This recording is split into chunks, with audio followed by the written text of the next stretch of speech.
7h33, bienvenue à tous, c'est l'heure de l'invité de la matinale. Avec Philippe Dornier. Bonjour Philippe. Bonjour Mickaël, bonjour à tous. Et vous accueillez ce matin Jacques Nikonov, président du Parti de la démondialisation et candidat à la présidentielle. Jacques Nikonov, bonjour. Bonjour. Candidat à la présidentielle, vous le saurez si vous obtenez les 500 signatures nécessaires, 500 parrainages d'élus. Combien vous en avez pour l'instant? Un certain nombre. Un chiffre précis? Non, ça bouge tous les jours, on verra ça plus tard. Les électeurs, ils réclament plus de transparence, vous ne l'imposez pas? Ce n'est pas une question de transparence. Je peux vous dire un chiffre que vous garantit la vérité de ce chiffre. Justement, vous allez le contrôler. On attendait des ça n'a pas futurs élus d'intérêt. qu'ils soient honnêtes. Non. C'est ce qui conditionne votre accession à la Cour suprême. Oui, c'est un système qui est verrouillé. Puisque vous mettez le terrain là-dessus, je vais parler de ce qui me paraît l'essentiel.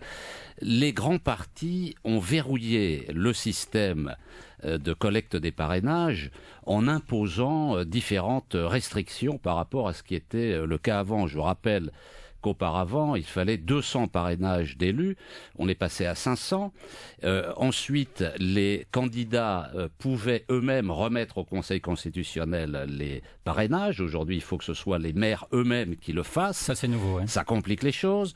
En plus, il y a la nécessité de rendre toutes les parrainages publics, ce qui exerce une pression sur les élus, puisque on s'aperçoit que des chantages sont faits auprès des maires. Vous avez connu ça ici à La Réunion?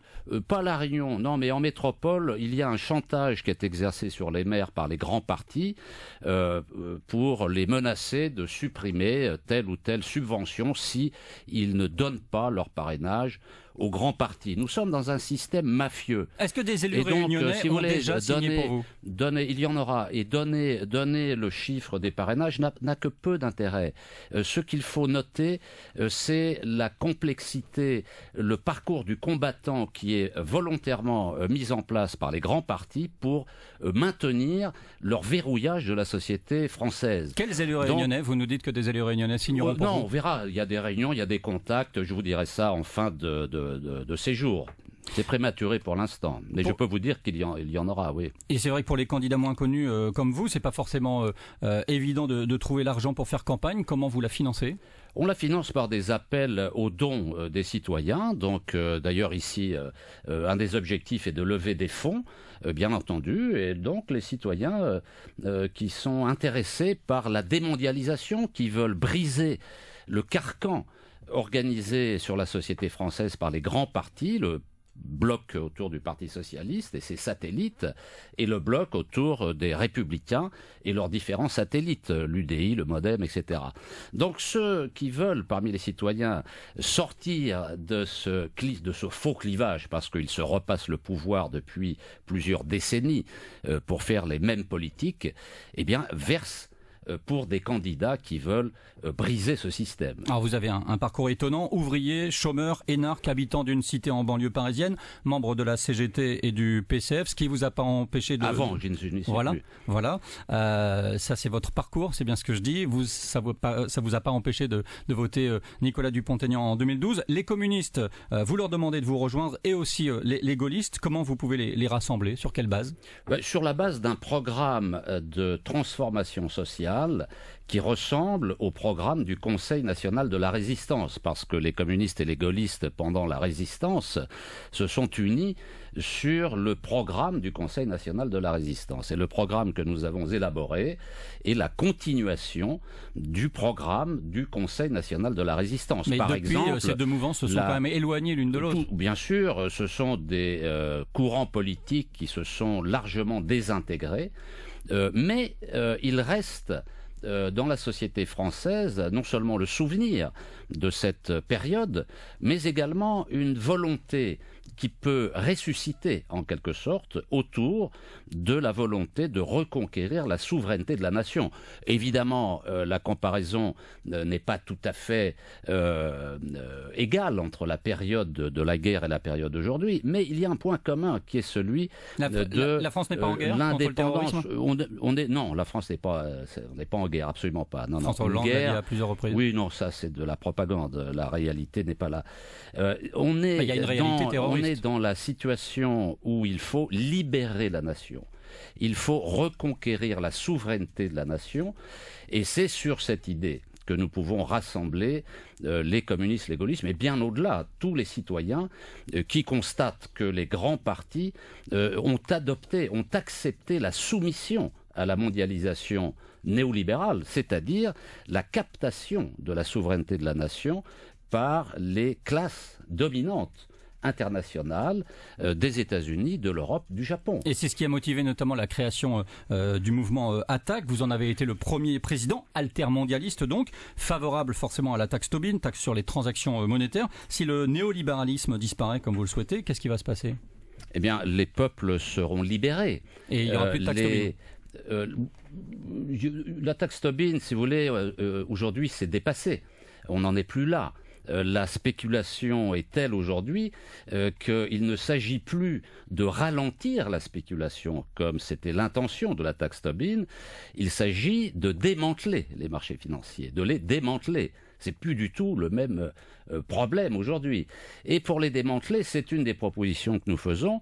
On peut les démanteler à l'échelle nationale, c'est-à-dire couper les liens entre les économies nationales et les marchés financiers internationaux. C'est ça le sujet aujourd'hui.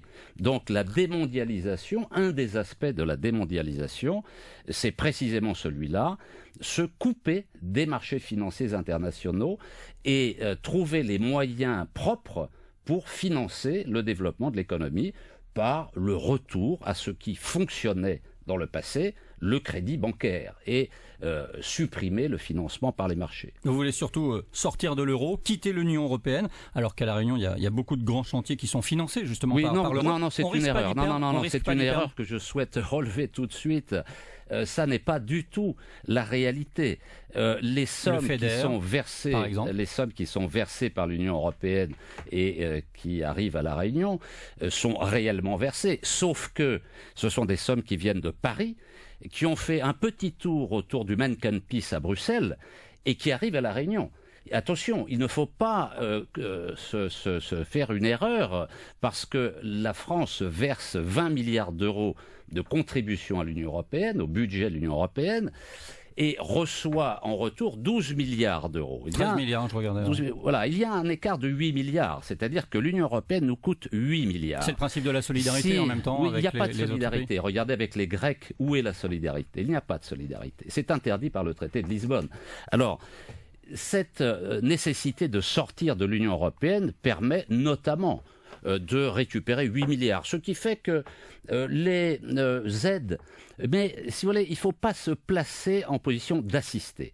Attention, parce que votre raisonnement pourrait conduire à penser que les Réunionnais attendent que se déversent sur eux des aides et qu'ils ne peuvent pas par eux-mêmes développer leur territoire. Je conteste ce raisonnement. Je pense que le financement par l'extérieur n'est pas la solution. Il faut qu'il y ait des financements qui permettent de résoudre le problème principal de La Réunion, qui est celui de l'emploi, celui du chômage. Et donc les aides de l'Union européenne, à aucun moment, ne contribuent à résoudre le chômage. Est-ce que ces aides européennes ont résolu quoi que ce soit en termes de chômage ? Zéro, néant. Il faut donc revoir toutes ces aides et faire en sorte que des financements soient accordés à La Réunion pour les questions principales, notamment financer des salaires.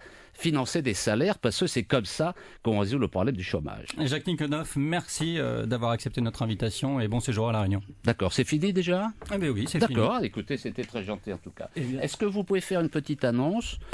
Malheureusement, on n'aura pas le temps. Alors mercredi Saint-Denis Université, 18h. Voilà. Ça c'est donné. Merci Jacques Nikonoff, président du Parti de la démondialisation et candidat à la présidentielle. Vous l'entendrez donc à nouveau à 13h30 dans Tous en première avec Ingrid.